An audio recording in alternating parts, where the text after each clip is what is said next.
Hi అండి. ఈరోజు group 2 మెయిన్స్‌లో భాగంగా ఎకానమీ ఎకానమీ చూద్దాం. ఈ ఎకానమీలో మనం ఎంతవరకు ఏంటి నేషనల్ ఇన్కమ్ గురించి చెప్పుకున్నాం. నేషనల్ ఇన్కమ్‌తో పాటు అందులో ఉండే సెక్టార్స్, ఏ సెక్టార్స్, ఫైనల్‌గా మనకి జాతి ఆదాయం అనేటటువంటిది, జాతి ఆదాయం ఎలా కాలిక్యులేషన్ చేస్తాం, అందులో ఆదాయ మదింపు పద్ధతి అయితేనేమి, వ్యయ మదింపు పద్ధతి అయితేనేమి, ఉత్పత్తి మదింపు పద్ధతి అయితేనేమి, ఇవన్నీ కూడా చూసాం ఇంతవరకు. ఇప్పుడు తర్వాత మనము చూడవలసింది వృద్ధి, అభివృద్ధి, అవి కూడా చూసాం. ఆ తర్వాత కాన్సెప్ట్ మనకేంటంటే ప్రణాళికలు, 5 years ప్లాన్, పంచవర్ష ప్రణాళికలు మన భారతదేశం అయితే అవలంబించింది. మరి ఆ తర్వాత దాన్ని మనం తర్వాత 2015లో మనకి మోదీ ప్రభుత్వం నీతి ఆయోగ్గా అది మార్చింది అనమాట. దీని యొక్క పరిస్థితి ఏంటి, ఇది ఎలా మనకి భారతదేశం యొక్క ఆర్థిక వ్యవస్థలో థింక్ ట్యాంక్గా పనిచేస్తుంది, వాటి యొక్క ప్రయోజనాలు ఏంటి తెలుసుకుందాం. అయితే ఇక్కడ ముందుగా పంచవర్ష ప్రణాళికలు అంటే ఏంటో మనం తెలుసుకోవాలి. అంతకంట ముందుగా మనం ప్రణాళిక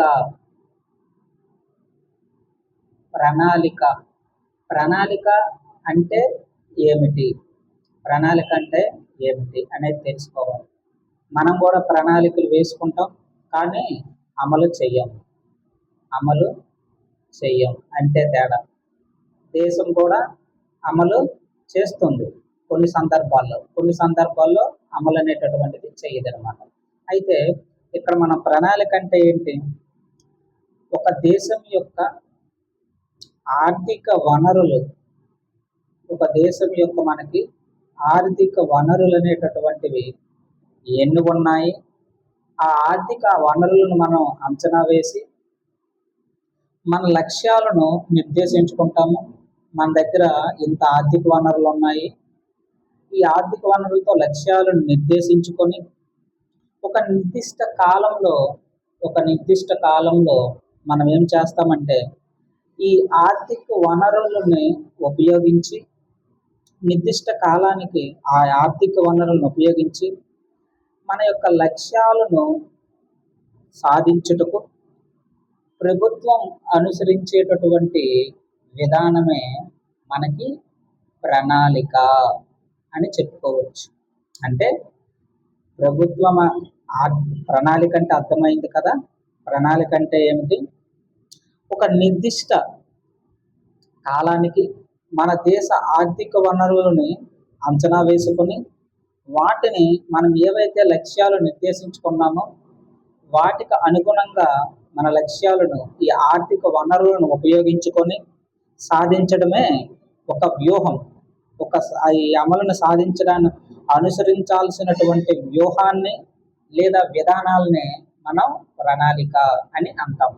అది మనం గుర్తుంచుకోవాలి ప్రణాళిక అంటే. మరి ఈ ప్రణాళికలు మనం కొంత సమయానికి నిర్దిష్టమైనటువంటి ఆర్థిక కాలానికి మనం నిర్ణయించుకుంటాం. ఒక్కొక్క దేశం ఒక్కొక్కటి ప్రణాళికలు వేసుకుంటుంది అనమాట. ఉదాహరణకి మనకి 1929లో మనకి గ్రేట్ డిప్రెషన్ వచ్చింది. గ్రేట్ డిప్రెషన్ అన్నమాట, తీవ్రమైనటువంటి సంక్షోభం. ఏంటి ఈ గ్రేట్ డిప్రెషన్ అంటే 1929లో మనకి అక్టోబర్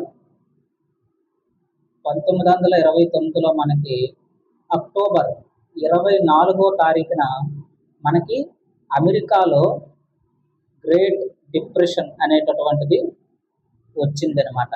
ఏంటి ఈ తేదీనే ఎందుకు వచ్చింది, అక్టోబర్ 24వ తేదీనే తీవ్రమైనటువంటి మనకి గ్రేట్ డిప్రెషన్, ఆర్థిక మాంద్యమైనటువంటిది వచ్చిందనమాట. కారణం ఏమిటంటే స్టాక్ మార్కెట్స్. స్టాక్ మార్కెట్లు మనకి ఒకసారిగా కుప్పకూలాయి. ఆ సమయంలో ఆ డేట్కి కుప్పకూలాయి అన్నమాట. అంటే ఇది ఒక రోజులో జరిగింది కాదు. ఆ డేట్కి ముందు 1929 అక్టోబర్ 24కు ముందు ఒక 10 సంవత్సరాలు 1921 అప్పటి నుంచి అమెరికా అనేటటువంటిది బాగా అభివృద్ధి చెందుతూ వస్తుంది అనమాట. అంటే ప్రజల దగ్గర డబ్బులు ఉన్నా లేకపోయినా, ప్రభుత్వాలు అయితేనేమి, బ్యాంకులు అయితేనేమి, ఈ బ్యాంకులు అనేటటువంటివి ఇష్టాసారంగా మనకి పెట్టుబడిదారులకి ఎవరైతే అప్పుకొస్తారో బ్యాంకులు అనేటటువంటివి ఇష్టాసారంగా ఏం చేశాయి, అప్పులు ఇచ్చేసాయి. ఈ అప్పులు ఇచ్చేయడం వల్ల ఏమైందంటే ఈ యొక్క పరిశ్రమవేత్తలు ఎవరైతే ఉన్నారో వాళ్ళందరూ కూడా కంపెనీలు పెట్టి ఒక కంపెనీలే వాళ్ళ యొక్క షేర్లు అలా ధరలు పెరుగుతూనే ఉంటున్నాయి అన్నమాట. 21 నుంచి అలాగ ఒక 10 సంవత్సరాల పాటు బాగా అభివృద్ధి చెందింది. అయితే ఆ సమయంలో ఏం జరిగిందంటే ఈ 10 సంవత్సరాల కాలంలో డబ్బులు ఉన్నోడు లేనోడు అందరూ కూడా నీ దగ్గర 10,000 ఉంది, నీ దగ్గర 10,000 ఉంది, కానీ 90,000 బ్యాంక్ దగ్గరకు అప్పుకు పరిగెట్టావు. 90,000 అప్పుకు పరిగెట్టి ₹1,00,000 పెట్టి షేర్లు కొన్నావు. ఎందుకంటే 1921 నుంచి పెరుగుతున్నాయి షేర్లు, కంపెనీలు లాభాలు పడతాయని ఉన్నోడు లేనోడు అందరూ కూడా ఏం చేశారంటే అప్పుకు వెళ్ళి ఈ యొక్క డబ్బులకి మన షేర్లు, కంపెనీల యొక్క షేర్లు కొనుగోలు చేశారనమాట. ఇది పెరిగి ఒక 10 సంవత్సరాల పాటు బాగా బుల్ ఉందన్నమాట, జోష్ ఉంది. అయితే ఈ 10 సంవత్సరాల జోష్ ఏమైందంటే ఒకసారి 1929లో మనకి ఈ యొక్క ప్రభుత్వ బ్యాంకుల దగ్గర ఎవరైతే తీసుకున్నారో వాళ్ళు పారిశ్రామికవేత్తలు ఉన్నారు కదా, మెల్లగా నష్టాలు మొదలయ్యాయి. కంపెనీ యొక్క షేర్లు పడిపోవడం మొదలయ్యాయి. ఎప్పుడైతే కంపెనీలు షేర్లు పడిపోవడం మొదలయ్యాయో ప్రజల్లో ఆందోళన కలిగింది. మొట్టమొదటిసారిగా 1929 అక్టోబర్ 24వ తారీఖున షేర్లు అమ్మడం మొదలుపెట్టారు ప్రజలు. ఎందుకు? కంపెనీ షేర్లు పడిపోతున్నాయని. మళ్ళీ ఆ తర్వాత అక్టోబర్ 28 ఇంకా ఎక్కువ అమ్మారు. మళ్ళీ తర్వాత 29 మొత్తం అమ్మేశారు. అంటే అమెరికా స్టాక్ మార్కెట్ మొత్తం పడిపోయింది అనమాట. మరేం లేదు, సొమ్మల్లా ఆవిరైపోయింది. కొన్ని లక్షల కోట్ల సొమ్ము మనకి ఆవిరైపోయింది. ప్రజల సొమ్ము పోయింది. ఎందుకు? ప్రతి కంపెనీలో ప్రతి ఒక్కరు షేర్లు కొనడం. అప్పుడేమైంది, కంపెనీ షేర్లు పోనాయంటే నీ షేర్లు కూడా పోతాయి అన్నమాట. అలా ప్రజల చేతుల యొక్క సొమ్ము తగ్గిపోయింది. తీవ్రమైనటువంటి ఆర్థిక మాంద్యం వచ్చింది. ఈ యొక్క తీవ్రమైన ఆర్థిక మాంద్యం రావడం వల్ల అమెరికా కుప్ప కూలిపోయింది. ఇది మరి దీన్ని ఏమన్నా గ్రేట్ డిప్రెషన్ అని అన్నాం. గ్రేట్ డిప్రెషన్ అని ఎందుకన్నామంటే ఇది 1929 నుంచి 1939 దాకా కొనసాగింది. మామూలు కాదు.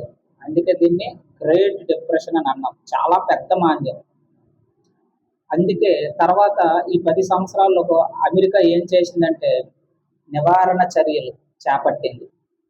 ఇదంతా ఎందుకు చెప్తున్నానంటే ఒక ప్రణాళిక లేదు.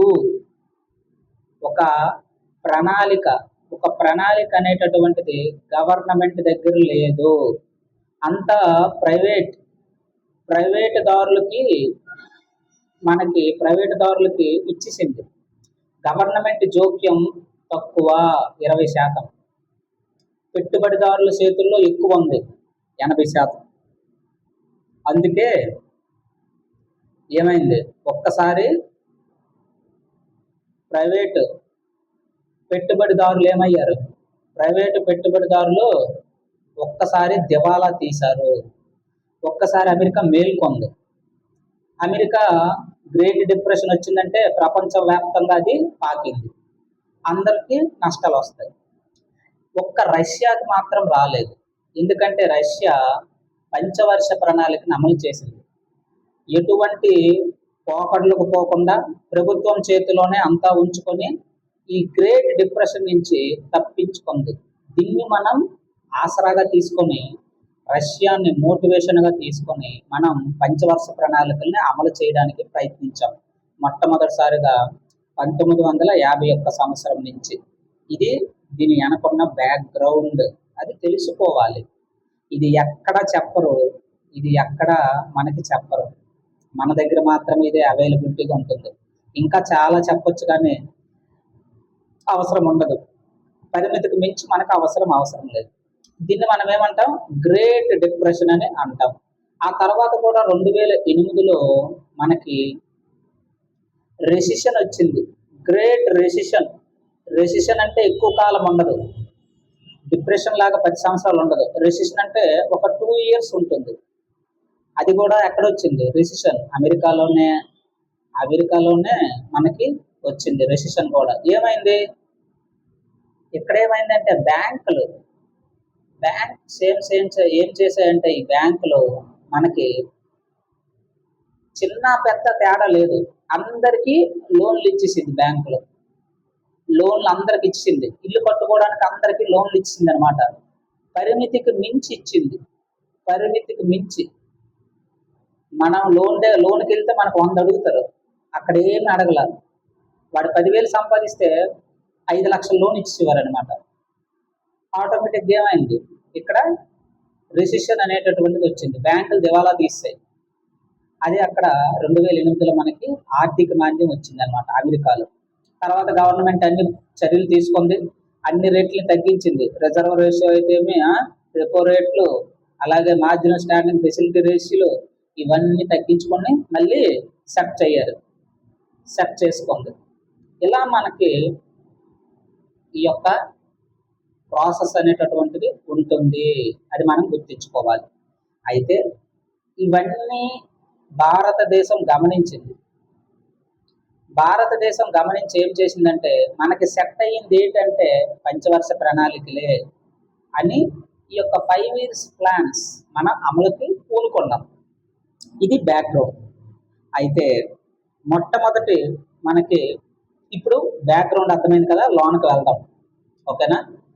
5 years ప్లాన్స్ అంటే ఏంటో మనకు తెలుసు. పంచవర్ష ప్రణాళికలు అంటే 5 సంవత్సరాలకి మనం ఒక దేశం యొక్క అభివృద్ధి ఎలా చేయాలి అనేటటువంటిది ఒక ప్రణాళిక రూపొందించుకొని, మన దగ్గర ఉన్న ఆర్థిక వనరులను ఉపయోగించుకొని మన యొక్క లక్ష్యాలని చేరుకోవచ్చు. అదే ప్రణాళికలు. 5 సంవత్సరాలకు ప్రవేశపెట్టాం కాబట్టి పంచవర్ష ప్రణాళికలు. అది మనకు మెయిన్ మోటో. ఇక్కడ భారతదేశం అనేటటువంటిది రష్యా అప్పుడు సోవియట్ యూనియన్గా ఉంటుంది. 1992 తర్వాత విడిపోయినాయి అనమాట. అంతవరకు సోవియట్ యూనియన్గా ఉండేది అనమాట. ఆ సోవియట్ యూనియన్ వాళ్ళ యొక్క నమూనా తీసుకున్నాము. ఎందుకు చెప్పాను ఇప్పుడే బ్యాక్గ్రౌండ్. పంచవర్ష ప్రణాళికల వల్ల రష్యా ఏమైంది, గ్రేట్ డిప్రెషన్ని తప్పించుకుంది. 1929లో ఈ యొక్క డిప్రెషన్ని తప్పించుకుంది అనమాట. అందువల్లే మనం కూడా ఏం చేశామంటే పంచవర్ష ప్రణాళికల్ని అమలు చెయ్యాలి అని మనం డిసైడ్ అయ్యాం. అయితే ఈ కోణంలో మనం ఒక ప్రణాళిక సంఘాన్ని నియమించుకున్నాం. మరి ప్రణాళికలు రచించాలంటే దానికి ఒక సంఘం ఉండాలి. అందుకే ప్లానింగ్ కమిషన్ అనేటటువంటిది మనం రూపొందించుకున్నాము. ఎప్పుడు ఏర్పాటు చేసుకున్నామంటే మనం మార్చి 15న 1950 ఈ ప్రణాళికని సంఘాన్ని ఏర్పాటు చేసుకున్నాము. ఆ కోవలో భాగంగా మనం పంచవర్ష ప్రణాళికలని అమలు చేసుకోవడం మొదలుపెట్టాం. 1951-56 మొదటి పంచవర్ష ప్రణాళికల్ని అమలు చేసుకున్నాం. అప్పటికే మనం 1947లో స్వాతంత్రం తెచ్చుకున్నాము. అప్పటికే 2వ ప్రపంచ యుద్ధ ప్రభావాలు మన మీద ఉన్నాయి. పాకిస్తాన్ విడిపోవడం అనేటటువంటిది జరిగింది. అలాగే ఎక్కువ మంది వలసలు అప్పటికే ఎక్కువయ్యాయి, శరణార్థులు ఎక్కువగా వచ్చారు. ఇటువంటి సమస్యలు ఉన్నాయి. ఆహార ధాన్యాలు కొరత కూడా మనకి ఉన్నది. ఇవన్నీ కాకుండా ద్రవ్యోల్బణం కూడా ఆ కాలంలో ఎక్కువగా నమోదయ్యింది. కాబట్టి ఇన్ని దృష్టిలు పెట్టుకొని మనం ఏం చేశామంటే మొట్టమొదటి ప్రణాళిక మనకి గుల్జారీలాల్ నందా ఈయన ఆధ్వర్యంలో ఈయన ఉపాధ్యక్షుడు ప్రణాళిక సంఘానికి ఈ మొట్టమొదటి ప్రణాళిక సంఘానికి ఉపాధ్యక్షుడిగా మనకి గుల్జారీలాల్ నందా ఈయన ఆధ్వర్యంలో మనం ప్రారంభించుకున్నాం 1951లో. తరువాత కాలంలో మనకి గుల్జారీలాల్ నందా తెలుసు, ఒక 2 సార్లు మనకి తాత్కాలిక ప్రధానమంత్రిగా కూడా పనిచేస్తారు. 2 సార్లు 13 రోజులు పనిచేస్తారనమాట. మొట్టమొదటిసారి జవహర్లాల్ నెహ్రూ గారు చనిపోయిన తర్వాత, రెండోసారి లాల్ బహదూర్ శాస్త్రి చనిపోయిన తర్వాత. అయితే మొట్టమొదటి ఈ ప్రణాళికల నుంచి మనకి మార్పులు ఏమీ రావు, ఒకటో రెండో వస్తే వస్తుంది. ఇప్పుడు అంతా అప్డేట్ అయిపోయారు, ఇవేమీ ఇవ్వట్లేదు అనమాట. స్టాటిక్ ఈ రొడ్డ కొట్టుడు తీసేశాడు. ఇప్పుడంతా కరెంట్ డేటా మాత్రమే ఇస్తారనమాట. అది మనం గుర్తించుకోవాలి. ఇంతవరకు అవసరం కాబట్టి డెప్త్లోకి వెళ్ళాం. ఇక్కడి నుంచి అవసరం ఉండదు. మనం ఎలా డిస్కషన్ ఉంటుందంటే ప్రణాళిక కాలం ఏంటి, ఎన్నున్నాయి, దాని యొక్క ఏమేంటి, లక్ష్యం సాధించిందా లేదా, నమూనా ఏంటి, ఉపాధ్యక్షుడు ఎవరు, సరిపోతుంది. ఇంకా డెప్త్ అవసరం లేదు. అది ఎందుకంటే పేపర్లు మీరు చూస్తే మీకు అర్థమవుతుంది, ఇవేం అడగట్లేదు. అయితే ఇక్కడ మనం గుర్తించుకోవలసింది మొత్తం 12 పంచవర్ష ప్రణాళికలు జరిగాయి. అందులో చివరిది 2012 నుంచి 17. దీన్ని రద్దు చేసుకొని మనం 2015 మనం ఏం చేసాం, ప్రణాళిక సంఘానికి బదులు నీతి ఆయోగ్ ఏర్పాటు చేసుకున్నాం. మరి ముందుగా వెళ్తే తెలుసు, మొదటిది ప్రణాళిక సంఘాన్ని ఏర్పాటు చేసుకున్నాం. ఎవరు ఏర్పాటు చేశారంటే అప్పటికి నెహ్రూ గారు ఉన్నారు, అధ్యక్షుడు ఆయనే ఉంటాడు. ఎవరైతే చైర్మన్ అనేటటువంటి వారు ఎవరు ఉంటారంటే పదవరీత్యా పిఎం ఉంటారనమాట. ఎవరైతే పిఎం ఉంటారో వాళ్ళే చైర్మన్. అలాగే ఇది చట్టబద్ధ సంస్థ కాదు, స్టాట్యూటరీ బాడీ కాదు, అలాగే కాన్స్టిట్యూషనల్ బాడీ అంతకంటా కాదు.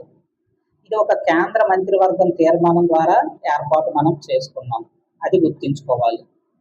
ఇదేం చేస్తుంది, అంటే ప్రణాళికలు రూపొందిస్తుంది, రాష్ట్రాలకు నిధులు కేటాయింపులు చేస్తుంది, అభివృద్ధి కార్యక్రమాలని అంచనా వేస్తుంది, పర్యవేక్షిస్తుంది, కరెక్ట్గా ఉపయోగిస్తున్నామా లేదా అనేటటువంటి దాన్ని ఇది సమర్థంగా ఉండడానికి ఉపయోగిస్తామన్నమాట. ఈ యొక్క వనరుల వినియోగం అనేటటువంటిది బాగా చేస్తుంది. మొదటి కాలం మనకు తెలుసు 51, 56. దీన్ని మనం హరాడ్ డోమర్ ప్రతిపాదన తీసుకున్నాము. ఈ హరాడ్ డోమర్ అనేటటువంటి ప్రతిపాదన ఎందుకంటే మనలాంటి అప్పటికే చెప్పాం కదా, పాకిస్తాన్తో విడిపోయి ఉన్నాం, శరణార్థులు వచ్చారు, ధాన్యాల కొరత ఉంది. ఇటువంటి పరిస్థితి నేపథ్యంలో మనం ఈ హరాడ్ డోమర్ అనేటటువంటి ప్రతిపాదన మనం తీసుకున్నాం. ఇదేంటంటే మనలాంటి ఆర్థిక వ్యవస్థకి సెట్ అవుతుంది అనమాట. అంత ఎక్కువ కాదు, అంత తక్కువ కాదు, గవర్నమెంట్ ఆధీనంలో ఉండాలి అనేది ప్రతిపాదిస్తుంది ఈ హరాడ్ డోమర్ అనేటటువంటి ఇద్దరు ప్రతిపాదనలు అనమాట. అయితే మనం వ్యవసాయ ఆధార దేశం కాబట్టి, అప్పటికే వ్యవసాయ ఆధారం దేశం కాబట్టి ఆ కాలానికి సంబంధించినట్టుగా మనం వ్యవసాయం మీద ఫోకస్ చేసాం. ఈ 3 ప్రాజెక్టులని మనం అమలు చేసుకున్నాము. ఈ పెద్ద పెద్ద బహుళార్థ సాధక ప్రాజెక్టులు మనం భారీ వ్యవసాయానికైతే కేటాయింపులు చేసుకున్నాం.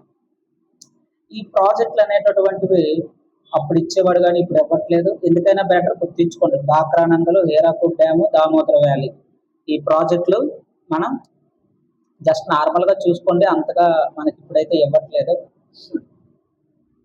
అయితే వృద్ధి లక్ష్యం ఎంత పెట్టుకున్నామంటే ఒక 2.1 పెట్టుకున్నాం, సాధించింది 3.6. ఎందుకంటే ఆనకట్టలు ఇవన్నీ కట్టుకున్నాం కదా, రిజర్వాయర్లు, డ్యామ్స్ ఇవన్నీ కట్టాం కాబట్టి బాగా వ్యవసాయం అభివృద్ధి చెందింది, వృద్ధి సాధించాం, అంతే, ఎనఫ్, సరిపోతుంది. రెండో పంచవర్ష ప్రణాళిక మనకి 1956, 61 నుంచి ప్రతిపాదించుకున్నాము. ఈ యొక్క 1956, 61 మధ్య కాలంలో మనం మహాలనీ బోస్ ఈయనే మనకి ఈయన బర్త్డేని జూన్ 29న జాతీయ గణాంక దినోత్సవంగా జరుపుకుంటాం. ఎందుకంటే ఈయన ఒక పెద్ద స్టాటిస్టిక్స్ ఆయన వేత్త. అందుకే ఈయన ముఖ్యంగా పారిశ్రామిక అభివృద్ధి పరంగా మనం వెళ్ళాలి, ఎందుకంటే వ్యవసాయ పరంగా నిలదొక్కున్నాము. ఇప్పుడు అనుసరించాల్సిన వ్యూహం ఏంటంటే పారిశ్రామికంగా వెళ్ళాలి అనేసి. ఆ కోవలోనే మనం ఏం చేసామంటే భారీ పరిశ్రమలు ఏర్పాటు చేసుకున్నాం. ఉక్కు కర్మాగారాలు, అనేటువంటి సంస్థలు, ఇటువంటి వాటికి ప్రాధాన్యం అనేటటువంటిది ఇచ్చామన్నమాట. ఇంకా ఎన్ని కోట్లు కేటాయించారు, ఒక్కొక్క శాతానికి ఎంత, ఇదంతా మనకు అనవసరం అనమాట. ప్రస్తుతానికైతే ఇవి ఇవ్వట్లేదు, ఎందుకంటే చాలా క్వశ్చన్లు అడగడానికి ఆడికి ఉంది అవకాశం. అందుకే ఇవి లైట్ చూసుకుంటే సరిపోతుంది. మూడో పంచవర్ష ప్రణాళిక కంటిన్యూషన్ అవుతుంది. అలా ఇక్కడ గ్యాప్ రాలేదు ఇంతవరకు. 61 నుంచి 66 స్వయం సమృద్ధి సాధించాలి అని పెట్టుకున్నాం. ఎందుకు అంతవరకు మనం దిగుమతుల మీద ఆధారపడుతూ ఉన్నాం. ఈ యొక్క దిగుమతులను మనం ఆధారం తగ్గించడానికి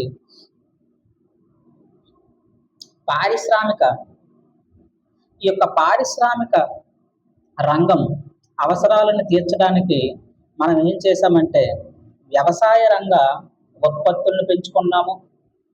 అంటే వరి, గోధుమ ఇటువంటి వాటిని పెంచాము. ఆహార ధాన్యాల ఉత్పత్తిలో మనం స్వయం సమృద్ధి సాధించాలి అనేటటువంటిది కాన్సెప్ట్ పెట్టుకున్నాం ఈ యొక్క మూడో పంచవర్ష ప్రణాళిక సమయంలో. అయితే ఈ యొక్క సమయంలోనే మనకి 2 యుద్ధాలు జరిగాయి. చైనాతో యుద్ధము, పాకిస్తాన్తో యుద్ధము. ఈ కారణాల వల్ల మనం అనుకున్న లక్ష్యాలు అయితే నెరవేర్చలేకపోయాము, అందుకోలేకపోయాము. 62లో చైనాతోని, 65లో పాకిస్తాన్తోని యుద్ధాలు అనేటటువంటివి వచ్చాయి. ఈ తీవ్రమైనటువంటి యుద్ధాల వల్ల మన యొక్క సంపద ఏమైందంటే ఈ యొక్క సైన్యానికి అలాగే ఈ యుద్ధాలకి వెళ్ళిపోయింది. అనుకున్న ప్రణాళిక నెరవేరకపోవడానికి కారణం ఏంటంటే ఆ యొక్క షిఫ్ట్ అయిందనమాట. ఆ సొమ్మంతా చైనాకి, పాకిస్తాన్కి యుద్ధాలకే ఖర్చు అయిపోయింది. తద్వారా ఈ ప్రణాళిక ఫెయిల్ అయిపోయింది. మూడో ప్రణాళిక అనుకున్నంతగా వృద్ధిని సాధించుకోలేకపోయామన్నమాట. కారణం ఏంటంటే ఈ యొక్క యుద్ధాలు జరగడం వల్లే. అలాగే 1965 అలాగే 1966 ఈ మధ్య కాలంలో మనకి తీవ్రమైనటువంటి గొడవలు కూడా జరిగాయి. దీంతో మనం ఏంటంటే ఈ యొక్క జాతీయ ఆదాయ వార్షిక వృద్ధి రేట్ అనేటటువంటిది మనం 5.6 పెట్టుకున్నాము, కానీ నెరవేర్చలేదు. ఎప్పుడు మూడో ప్రణాళిక కాలంలో 5.6 పెట్టుకున్నాం, కానీ మనం 2.2 మనం రీచ్ అయ్యాం. ఎక్కువ పెట్టుకొని తక్కువ రీచ్ అయ్యడానికి కారణం అమెరికా కాదు, చైనా అలాగే పాకిస్తాన్తో యుద్ధాల వల్ల. దీంతో మనం ఏం చేసామంటే ఇక ప్రణాళికలు సెట్ అవ్వవు. ఒక 3 సంవత్సరాల పాటు మనం వార్షిక ప్రణాళికలు అమలు చేశామన్నమాట. ఆ తర్వాత మళ్ళీ 4వ ప్రణాళిక 1969 నుంచి 74 వరకు మళ్ళీ స్టార్ట్ చేసుకున్నాం. మనం గుర్తుంచుకోవాల్సింది ఏంటంటే ప్లాన్ హాలిడే ఎప్పుడు అంటే ఇది వార్షిక ప్రణాళికలు ఆమోదించామన్నమాట. ఈ కాలంలో వార్షిక ప్రణాళికల్ని ప్రవేశపెట్టుకున్నాం. తర్వాత మనకి ఇంపార్టెంట్ ఏంటంటే 4వ ప్రణాళిక. ఇక్కడ మనం ఏం ఫిక్స్ చేయమంటే స్థిరత్వం సాధించాలి, ఆర్థిక పరిస్థితులను అంచనా వేసుకోవాలి. డిఆర్ గాడ్గిల్ ప్రణాళిక సంఘం అధ్యక్షుడిగా మనం ఈ యొక్క 4వ పంచవర్ష ప్రణాళికలు అయితే అమలు చేసుకున్నాము. ఇక్కడ మనం ధరల స్థిరత్వం అనేటటువంటిది సాధించాలి. అలాగే ఆహార ధాన్యాల ఉత్పత్తిలో భాగంగా మనం ఈ యొక్క PL 480 అనేటటువంటిది దిగుమతులు నిలిపివేశామన్నమాట. ఈ యొక్క వంగడాలని నిలిపివేశాం. అలాగే వృద్ధి రేటుని మనం 5.5గా నిర్ణయించుకున్నాము. ఈ కాలంలో మనం ఏం చేసామంటే మనకి గ్రీన్ రెవల్యూషన్ విస్తరణ అనేది జరిగింది. మనకు తెలుసు నార్మన్ బోర్లాంగ్ అనేటటువంటి వ్యక్తి ప్రపంచవ్యాప్తంగా గ్రీన్ రెవల్యూషన్కి ఆరాధ్యుడు. ఆయన్ని మనం ఏం చేసామంటే మన స్వామినాథన్ గారు ఎంఎస్ స్వామినాథన్ గారు ఏం చేశారంటే ఆయన కోరిక మేరకు ఈ నార్మన్ బోర్లాంగ్స్ ఇక్కడికి తెచ్చి ఆ యొక్క గోధుమల మీద పరిశోధనలు జరిపి ఆ యొక్క వంగడాలని మనం అభివృద్ధి చేసి తక్కువ అనతి కాలంలోనే తక్కువ విస్తీర్ణంలోనే ఎక్కువ దిగుబడి వచ్చేటట్టు విధంగా ఈ యొక్క గోధుమల మీద గ్రీన్ రెవల్యూషన్ అనేటటువంటిది తెచ్చాం. తద్వారా ఆహార స్థిరత్వాన్ని సంపాదించాం, అలాగే స్వయం సమృద్ధిని కూడా సంపాదించాం. ఏ ప్రణాళిక అంటే మనకి ఈ యొక్క 4వ ప్రణాళిక అయినటువంటి 1969-74. అయితే ఈ తర్వాత మనం ఏం చేసామంటే మొదటి 2 సంవత్సరాలు బాగానే ఉంది, కానీ ఈ ప్రణాళిక కాలంలో చివరిలో అంత ఆశాజనకంగా లేదు.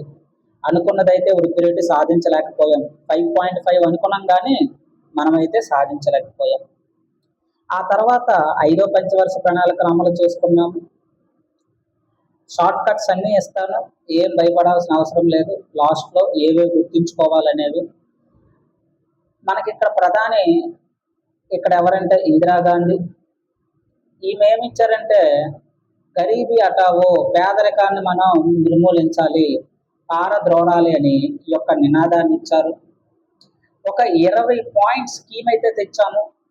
మినిమం నీడ్స్ ప్రోగ్రామ్ అయితే తెచ్చుకున్నాము. ఈ 20 పాయింట్స్ ఏంటంటే ప్రతి ఒక్కరికి వైద్యము, ఆరోగ్యము, అలాగే ఉచిత సేవలు, అందరికీ అన్ని ధరలు కూడా అందుబాటులో ఉండేటట్టుగా వ్యవసాయము, పారిశ్రామిక రంగము అభివృద్ధి చెందడము, మినిమం నీడ్స్ కావలసినటువంటిది ఒక మనిషి జీవించడానికి కావలసినటువంటివి అన్నీ కూడా ఈ 20 పాయింట్స్లో పెట్టి అమలుకి ప్రయత్నించారనమాట. ఏ సంవత్సరంలో? ఈ 1974-79 ప్రణాళిక సంవత్సరంలో ఇందిరాగాంధీ గారు ఉన్నారు. అప్పుడు ప్రతిదానికి మనకి ఫస్ట్ 3 ప్రణాళికలకి ఎవరు? నెహ్రూ గారే ఉన్నారు. అది మనం గుర్తుంచుకుంటే సరిపోతుంది. నెహ్రూ గారు మనకి ఇక్కడ చనిపోయిన తర్వాత ఒక 2 సంవత్సరాలు, ఈ 64లో ఆయన చనిపోయిన తర్వాత 3వ పంచవర్ష ప్రణాళికలు ఎవరు వస్తారు? లాల్ బహదూర్ శాస్త్రి వస్తారు ప్రధానమంత్రిగా. ఓకేనా? అంతగా మనకి ప్రశ్నలు అడగట్లేదు, అందుకే నేను స్కిప్ అయితే చేస్తున్నాను. మెయిన్ టార్గెట్ మీద మనం వెళ్ళాలి. నీతి ఆయోగ్ మన మెయిన్ టార్గెట్, దాని మీద ప్రశ్నలు ఉంటాయి. అయితే వాడు పెట్టాడు కాబట్టి మనం ఇవన్నీ చదువుకోవాలి, ఏమో చెప్పలేం కదా. అయితే మొదటి ఇక్కడ మనం ఈ ప్రధానమంత్రిని గుర్తించుకోండి, ఇద్దరు వచ్చారు. ఇక్కడ 3వ వ్యక్తి ఈ సమయంలో ఎవరంటే ఇందిరాగాంధీ అని గుర్తించుకుంటే సరిపోతుంది. 5వ ప్రణాళిక కూడా ఆమె ఉన్నారు, ఇందిరాగాంధీ. అయితే మనకి ఇక్కడ ఏమైంది?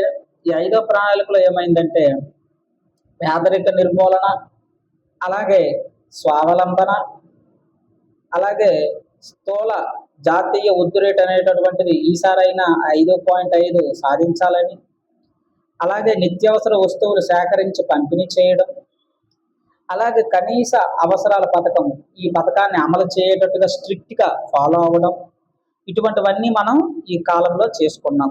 అయితే ఈసారి కూడా మనకి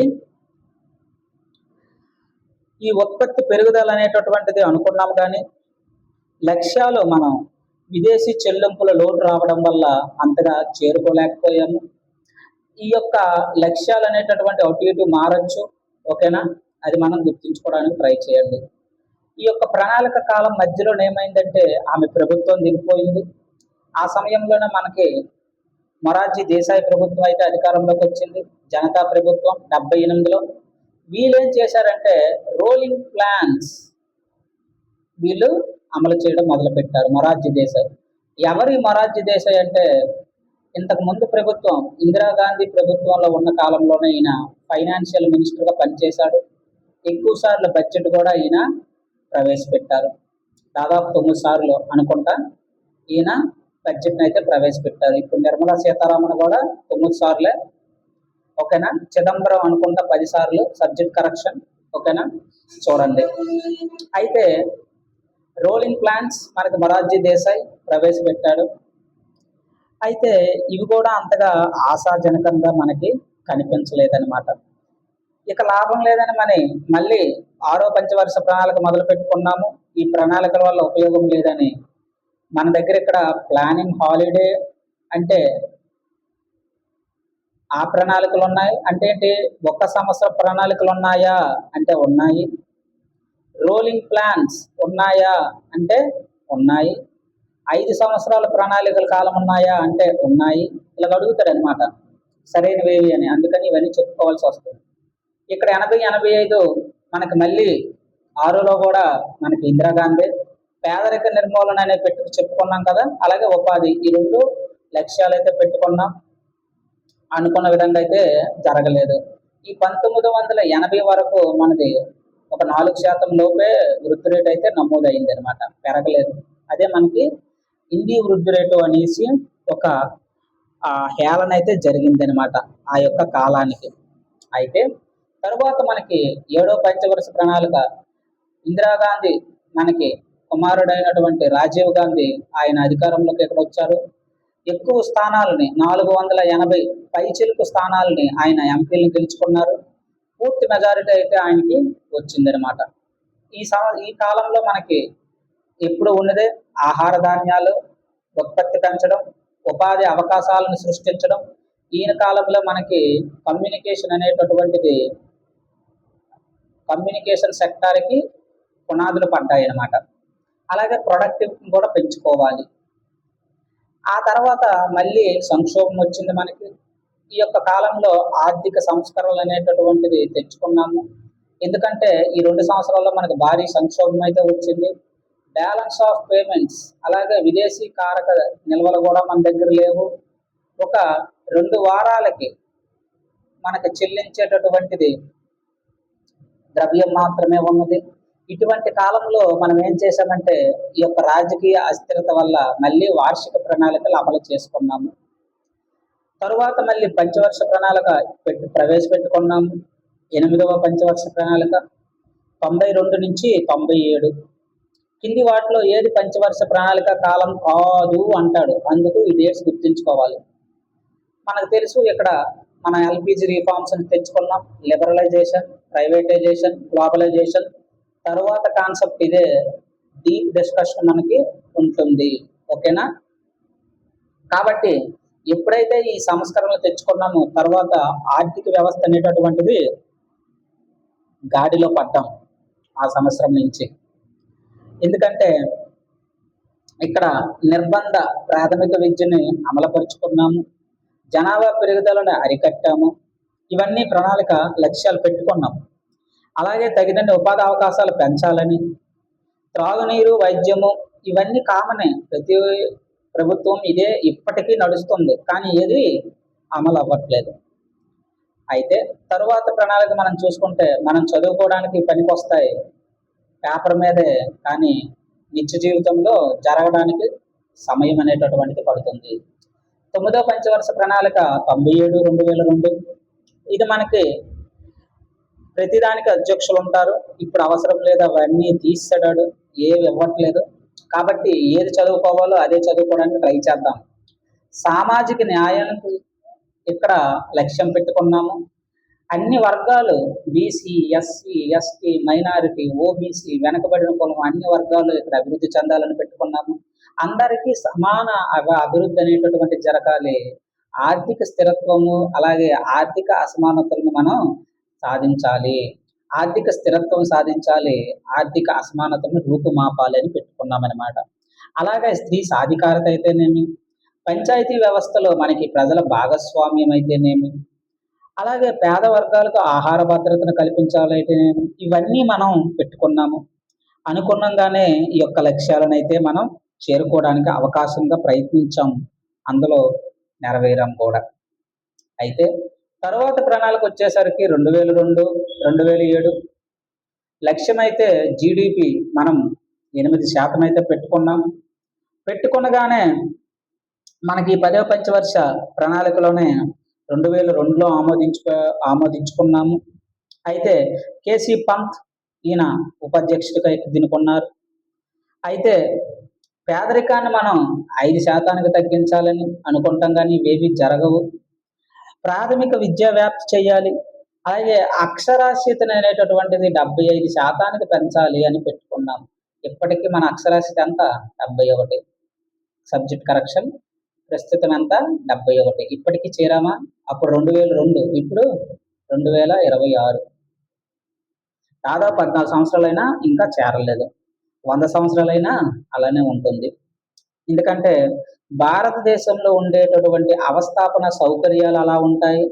అలాగే ఇక్కడ చట్టాలు అమలు చేసేటటువంటి చిత్తశుద్ధి అలా ఉంటుంది కాబట్టి. సరే, ఇక్కడ మనం 11వ పంచవర్ష ప్రణాళిక వెళ్ళిపోదాం. ఇది ఒక మంచి ఇనిషియేటివ్ స్టెప్గా చెప్పుకోవచ్చు. ఇంక్లూజివ్ గ్రోత్ అంటే సమ్మిళిత వృద్ధి అంటాం. అంటే అన్ని రంగాలను కలుపుకొని వెళ్ళడమే మనకు ఇంక్లూజివ్ గ్రోత్. ఒక రంగం కాదు, పారిశ్రామిక రంగము, సేవల రంగము, వ్యవసాయ రంగము, అన్ని రంగాలు అభివృద్ధి చెందాలి అనేటటువంటిది మనం పెట్టుకున్నాము. అయితే 12వ ప్రణాళిక మనం faster, sustainable and more inclusive growth, వేగంగా అభివృద్ధి చెందాలి. అలాగే అది ఎలా అభివృద్ధి చెందాలంటే సుస్థిర అభివృద్ధి చెందాలి. అంటే పర్యావరణ హితంగా, ఆర్థిక హితంగా, అలాగే మోర్ ఇంక్లూజివ్, అన్ని రంగాలను కలుపుకుంటూ మనం అభివృద్ధి చెందాలి అని పెట్టుకున్నాం 12వ ప్రణాళికలో. అయితే ఏమైనా విజయాలు సాధించామంటే ఇవన్నీ సాధించాం. హరిత విప్లవం, ఎంఎస్ స్వామినాథన్ భారతదేశ పితామహుడు ఈ రంగంలో. నార్మాన్ బోర్లాంగ్స్ ఆయన్ని ఇక్కడ తెచ్చి ఇవన్నీ ప్రయోగాలు జరిపించి చాలా చేశాం. అలాగే వర్గీస్ కురియన్ మనకి ఇక్కడ శ్వేత విప్లవం, ఇందులో ప్రస్తుతానికైతే ఆ స్వయం సమృద్ధి సాధించాం. భారీ పరిశ్రమలు 2వ ప్రణాళికలో తెచ్చుకున్నాం. విద్యుత్ ఉత్పత్తిని స్వయం సమృద్ధి సాధించుకున్నాం. సాగునీటి విస్తరణ మనకి ఇది 1వ ప్రణాళికలో తెచ్చుకున్నాం. పేదరిక తగ్గింపు మనకి గరీబీ హఠావో అనేటటువంటి నినాదం అయితే మనకి ఎవరిచ్చారు? ఇందిరాగాంధీ అయితే మనకి ఇచ్చారు, గరీబీ హఠావో అనేసి. అలాగే విద్యాభివృద్ధికి ఇటువంటివన్నీ సాధించాం. మరి లోపాలేంటి? నిరుద్యోగం అలాగే ఉంది, అసమానతలు తగ్గలేదు, పేదరికం పూర్తిగా తగ్గలేదు, ప్రభుత్వ రంగ సంస్థలు నష్టాలు చూశాయి. ఈ మధ్యలో ఎన్నో చేసాం. బ్యాంకింగ్ జాతీకరణ చేసాం, ఇవన్నీ సెకండ్ యూనిట్లో వస్తాయి. నేషనలైజేషన్ చేసుకున్నాము. మొదటిసారి 14 బ్యాంకులు, రెండోసారి బ్యాంకులు, ఇవన్నీ చాలా ఉంటాయి, తర్వాత చెప్పుకుందాం. ఇక్కడి నుంచి అసలైంది స్టార్ట్ అవుతుంది మనకి. ఇది అసలైంది అనమాట. నీతి ఆయోగ్ ఇక్కడి నుంచి వస్తుంది. నీతి ఆయోగ్ మనకు తెలుసు. ఇంతవరకు ప్రణాళికల సంఘం అనేటటువంటిది ఏంటంటే కేంద్రీకరణగా జరిగింది. కేంద్రీకరణ అంటే పై స్థాయిలో వాళ్ళు అమలు చేస్తారు, అదే కింద స్థాయికి వస్తుందన్నమాట. ఇది కేంద్రీకృత పాలనగా మనం చెప్పుకోవచ్చు. మరి నీతి ఆయోగ్ ఎందుకు తీసుకొచ్చామంటే ఇది వికేంద్రీకరణ, కింద స్థాయి నుంచి పై స్థాయికి వెళ్తుంది. అంటే గ్రామాల్లో యొక్క అభిరుచులు తగ్గట్టుగా మనకి పై స్థాయిలో యొక్క ప్రయోజిత సౌకర్యాలనైతే మనకి నిర్మించడం జరుగుతుంది అని గుర్తుపెట్టుకోవాలి. అలాగే ఇది మనకి ఎప్పుడు ఏర్పాటు చేశామంటే 2015 జనవరి 1 ప్రణాళికా సంఘం స్థానంలో ఏర్పాటు చేసుకున్నాం. అది మనం గుర్తుంచుకోవాలి. ఎందుకు ఏర్పాటు చేసాం? ఎందుకంటే ప్రణాళికా సంఘం ఇవన్నీ లోటుపాట్లు ఉన్నాయి. కేంద్రీకృత విధానం ఉంది, అందుకే వికేంద్రీకరణ చేశాము. రాష్ట్రాలకు తక్కువ స్వేచ్ఛ ఉంది, ఇప్పుడు ఎక్కువ స్వేచ్ఛ ఇచ్చాము. అందరు ముఖ్యమంత్రులు ఇందులో మనకి పాలు పంచుకోవచ్చు. నిధుల పంపిణీపై విమర్శలు ఉన్నాయి. ఇదేం చేస్తుందంటే థింక్ ట్యాంక్గా మనకి సలహాలు ఇస్తుంది, అన్ని రాష్ట్రాలకి అమలుపరచండి అని చెప్తుంది. తీసుకోవలసిన స్టెప్స్ ఏంటనేది ఇదంతా కూడా మనకి ఎక్స్ప్లెయిన్ చేస్తుంది మన నీతి ఆయోగ్. అయితే మన యొక్క నీతి ఆయోగ్ అనేటటువంటిది రాష్ట్ర ప్రభుత్వాల భాగస్వామ్యం అనేటటువంటిది మనకి ఇక్కడ ఎక్కువగా ఉండేటట్టుగా చూస్తుంది అనమాట. అది మెయిన్. ఎందుకంటే రాష్ట్రాల యూనియన్ మొదటి ఆర్టికల్ చెప్తుంది. యాక్చువల్గా ఈ రోజు నుంచి మనం పాలిటీ స్టార్ట్ చేయాలి, కానీ రేపటి నుంచి అయితే పాలిటీ స్టార్ట్ చేసుకుందాం, ఓకేనా? అయితే రాష్ట్రాల యూనియన్ అని మనం చెప్తుంది కదా ఫస్ట్ ఆర్టికల్ ప్రకారం, అందుకే రాష్ట్రాలకు ఎక్కువ భాగస్వామ్యం మనకి ఈ నీతి ఆయోగ్ అనేటటువంటిది కల్పిస్తుంది. అలాగే సమర్థవంతంగా మనకి గ్రామ స్థాయి చెప్పాను కదా వికేంద్రీకరణ.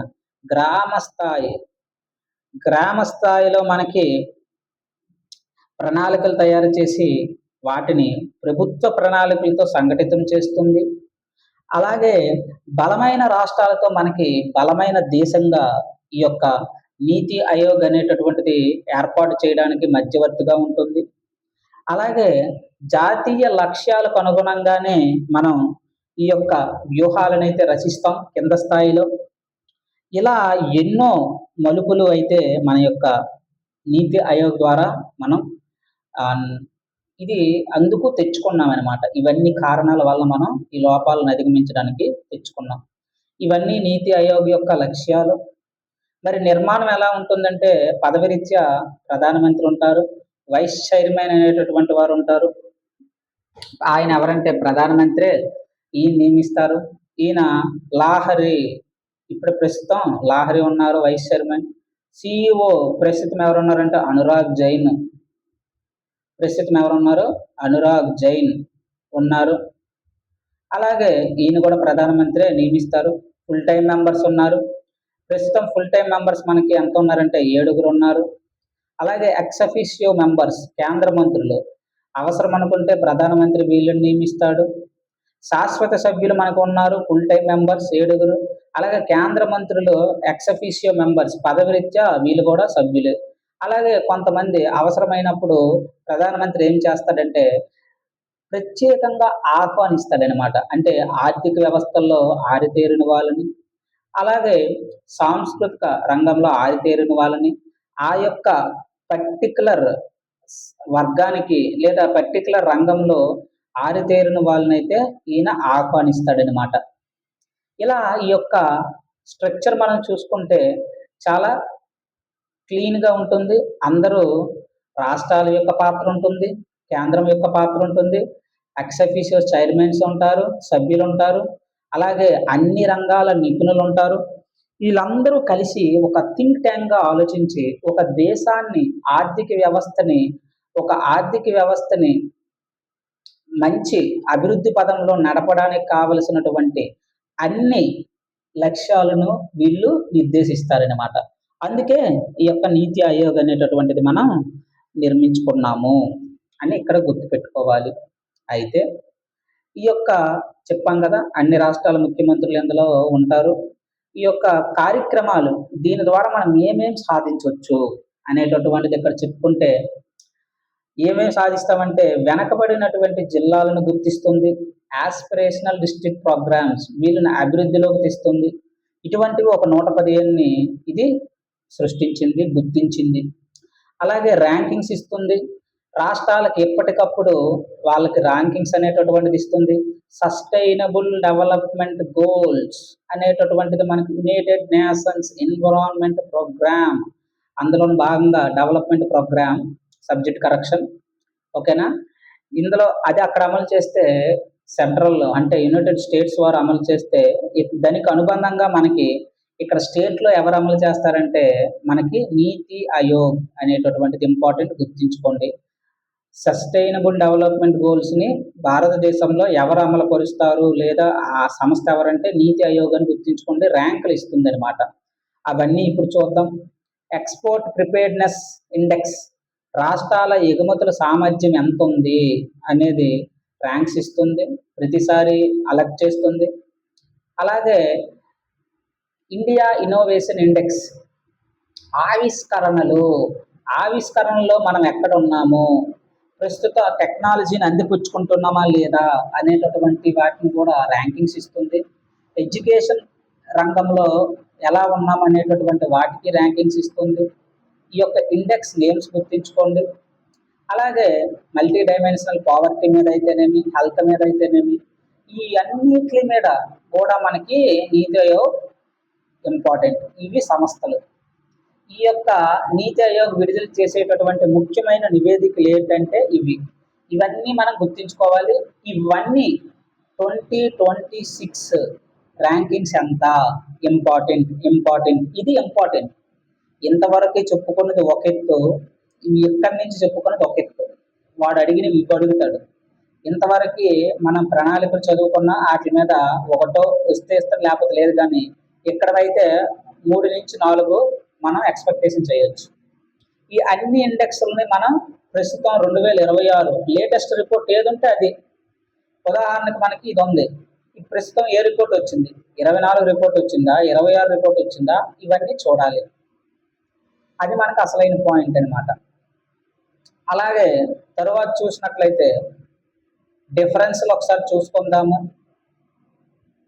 1950లో ప్లానింగ్ కమిషన్ ఏర్పాటు చేశాం. నీతి ఆయోగ్ 15లో. స్వభావం ప్రణాళిక సంస్థ, ఇది థింక్ ట్యాంక్, విధాన ఆలోచనలు సంస్థ.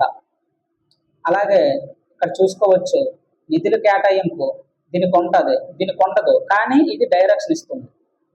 పంచవర్ష ప్రణాళికలు కాన్సెప్టే లేదు నీతి ఆయోగ్లో, ఇందులో ఉంది. రాష్ట్రాల పాత్ర తక్కువ, ఇందులో ఎక్కువ. విధానం ఏంటి, పైనుంచి కిందకి, ఇందులో కింద నుంచి పైకి. ఫెడరలిజం ఇందులో ఉండదు, ఇది కోఆపరేటివ్ అండ్ అందరికీ చాలా దగ్గరగా ఉంటూ నిర్ణయాలు తీసుకుంటుంది అనమాట. అది మనం గుర్తుంచుకోవాలి. ఇవి మనకి మెయిన్ ఇంపార్టెంట్ కాన్సెప్ట్స్. ఎప్పుడెప్పుడు ఏమేమి తెచ్చుకున్నాము, ప్రణాళికలు ఏంటి, 11వ ప్రణాళిక థీమ్ ఏంటి, 12వ ప్రణాళిక థీమ్ ఏంటి, ప్లాన్ హాలిడే ఇప్పుడు ఇచ్చుకున్నాము 66 నుంచి 69. చైనా పాకిస్తాన్లతో యుద్ధం రావడం వల్ల ప్లానింగ్ హాలిడే ఇచ్చాము. 78, 80 రోలింగ్ ప్లాన్స్ మొరార్జీ దేశాయ్ కాలంలో అమలు చేసుకున్నాము. ఎల్పిజి సంస్కరణలు తర్వాత మొదటి ప్రణాళిక ఏదంటే 8వ ప్రణాళిక అని గుర్తుంచుకోవాలి, 92, 97. అలాగే ఇవన్నీ గుర్తుంచుకోవడానికి ట్రై చేయాలి. అయితే ఎక్కడి నుంచి ఇంపార్టెంట్ అని చెప్పుకున్నాము, దీని యొక్క బ్యాక్గ్రౌండ్ ఏంటి, మన యొక్క ప్రణాళికల యొక్క బ్యాక్గ్రౌండ్ ఏంటంటే మొట్టమొదటిసారిగా ఇది మన బ్యాక్గ్రౌండ్ ఒకసారి చూసుకోండి.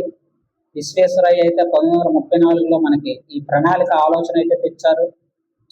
ఎందులో అంటే ప్లాన్డ్ ఎకానమీ ఫర్ ఇండియా అనేటటువంటిలో మొట్టమొదటిసారి ఈ ప్రణాళిక ఆలోచన తెచ్చారనమాట. ఎవరు, మోక్షగుండం విశ్వేశ్వరయ్య.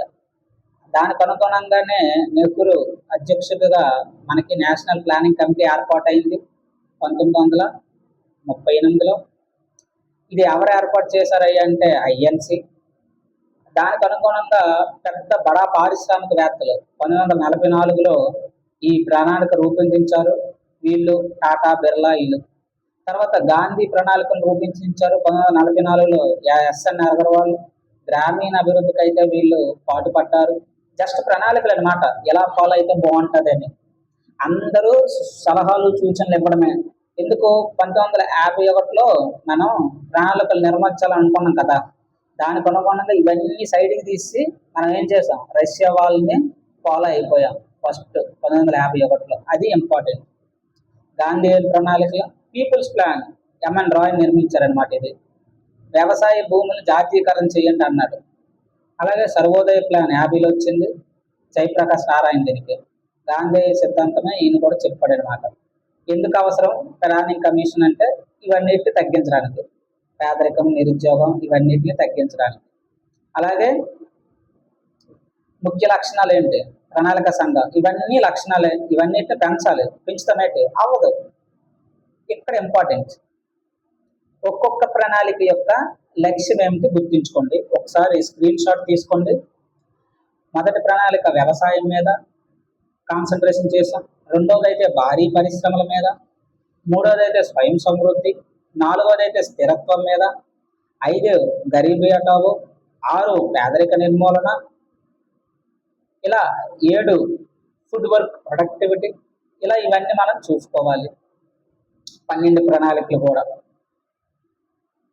తరువాత 5 ఏళ్ల కాలంలో మనకి ముఖ్య ప్రణాళికలు ఏంటంటే, ఫస్ట్ ప్లాన్ మనం అక్కడ ఏం తెచ్చుకున్నాం, అందులో ముఖ్యంగా కమ్యూనిటీ డెవలప్మెంట్ ప్రోగ్రామ్ తెచ్చుకున్నాం. అలాగే దీన్ని మరి కొంచెం డెవలప్ చేయడానికి దాన్ని ఎక్స్టెండ్ చేసాం, నేషనల్ ఎక్స్టెన్షన్ సర్వీస్ స్కీమ్ అని. ఓకేనా, ఈ రెండు కూడా 1951-2 ఈ కాలంలో తెచ్చుకున్నాం అనమాట, ఇంపార్టెంట్. అలాగే థర్డ్ ప్లాన్లో ఏం తెచ్చాం, గ్రీన్ రెవల్యూషన్ తెచ్చుకున్నాం ఎంఎస్ స్వామినాథన్ ఆధ్వర్యంలో. ఫిఫ్త్ ప్లాన్లో మినిమం నీడ్స్ ఉండాలి, 20 పాయింట్స్ ప్రోగ్రామ్ తెచ్చుకున్నాం ఇందిరాగాంధీ సమయంలో. 6th ప్లాన్లో ఏం చేసాం, మనకి 6th ప్లాన్ తెలుసు కదా. 6th ప్లాన్ మనకి రాజీవ్ గాంధీ టెక్నాలజీ మీద ఫస్ట్ అడుగులు వేశాడు. నాబార్డు కూడా మనం ఇక్కడ అపెక్స్ బ్యాంక్ ఇది ఎవరికి రీఫైనాన్స్ చేస్తుంది, రూరల్ బ్యాంక్స్కి. ఇంపార్టెంట్ మనకి national bank for agricultural and rural development అనమాట. అగ్రికల్చరల్కి అంటే ఏంటి, వ్యవసాయానికి మరియు రూరల్ గ్రామీణ అభివృద్ధికి రీఫైనాన్స్ చేయడంలో విత్త సంస్థ ఇది అపెక్స్ బ్యాంక్.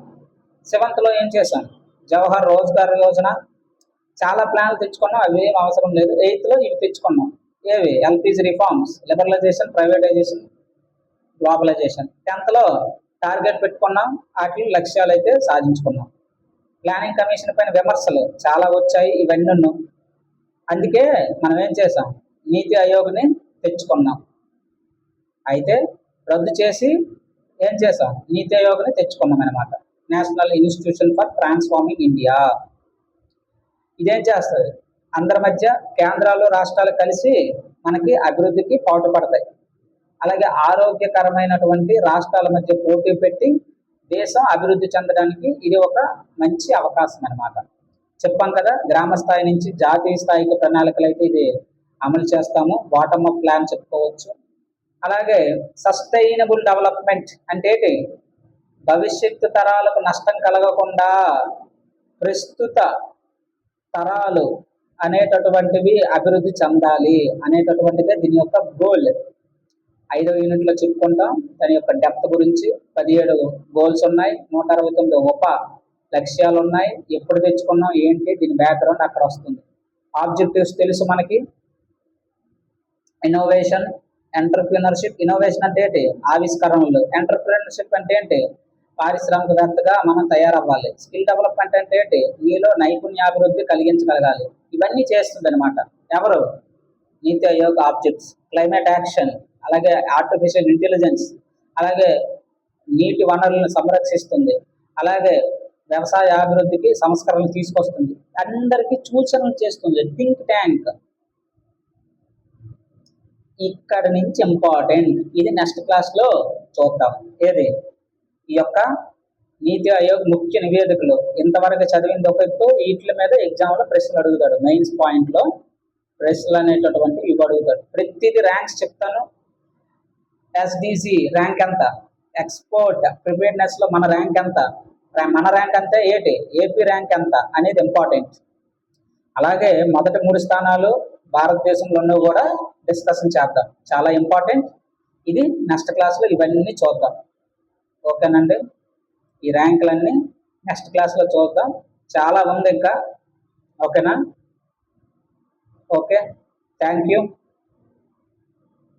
ఛానల్ని అయితే సబ్స్క్రైబ్ చేసుకోండి, మంచి కంటెంట్ ట్రై చేస్తాను ఇవ్వడానికి. ఓకేనా, ఛానల్ అయితే సబ్స్క్రైబ్ చేసుకోండి.